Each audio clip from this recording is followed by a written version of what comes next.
The Most Magnificent Thing by Ashley Spires. This is a regular girl and her best friend in the whole wide world. They do all kinds of things together. They race, they eat, they explore, they relax. She makes things. He unmakes things. One day, the girl has a wonderful idea. She is going to make the most magnificent thing. She knows just how it will look. She knows just how it will work. All she has to do is make it. And she makes things all the time. Easy-peasy. First, she hires an assistant. Next, they gather their supplies. They set up somewhere out of the way and get to work.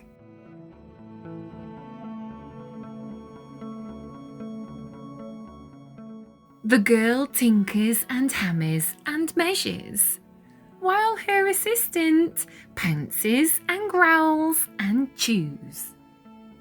When she's finished, she steps back to admire her work. She walks around one side. Her assistant examines the other side. It doesn't look right. Her assistant picks it up and gives it a shake.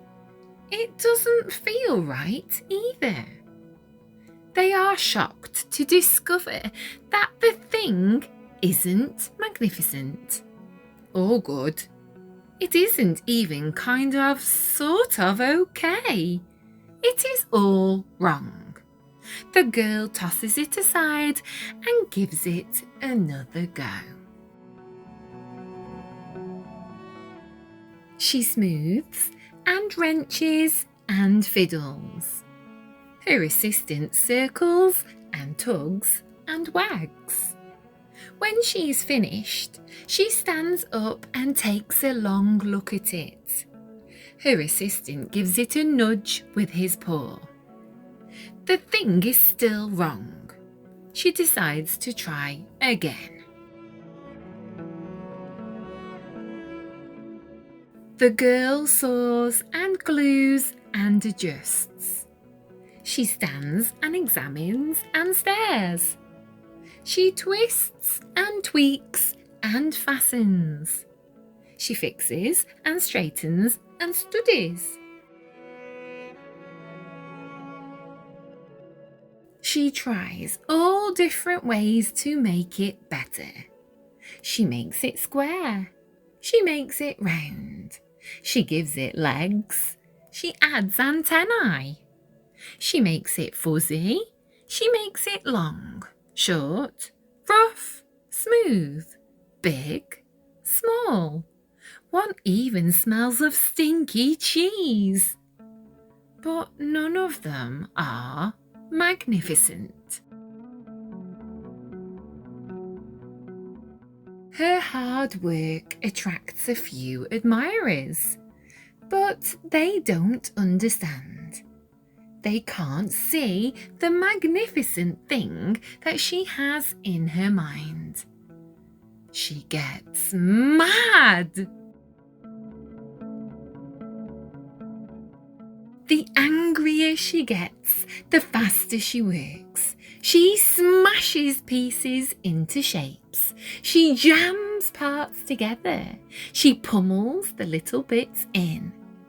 Her hands feel too big to work, and her brain is too full of all the not right things. If only the thing would just work!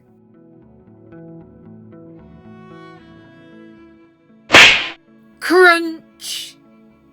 The pain starts in her finger. It rushes up to her brain and she explodes. It is not her finest moment.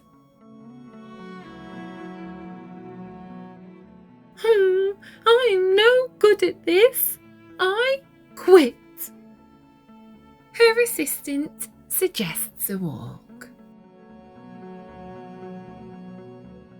It's not much help at first, but before long she starts to feel different. Bit by bit, the mad gets pushed out of her head. As they stroll along, she comes across the first wrong thing she made. The bad feelings are about to start all over again. Then she notices something surprising. There are some parts of the wrong things that are really quite right. The bolts on one, the shape of another, the wheel-to-seat ratio of the next. There are all sorts of parts that she likes. By the time she reaches the end of the trail, she finally knows how to make the thing magnificent. She gets to work. She works carefully and slowly, tinkering, hammering, twisting, fiddling, gluing, painting.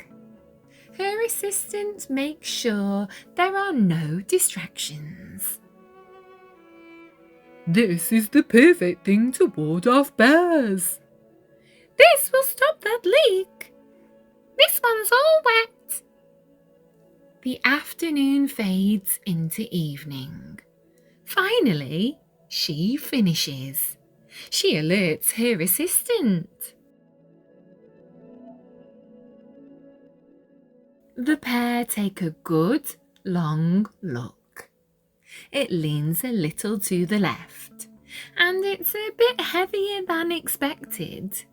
The colour could use a bit of work too, but it's just what she wanted.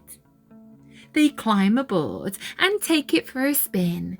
They are not disappointed. It really is the most magnificent thing.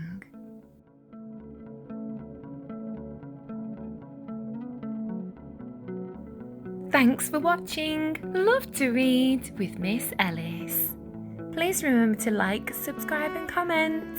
Take care. Bye for now.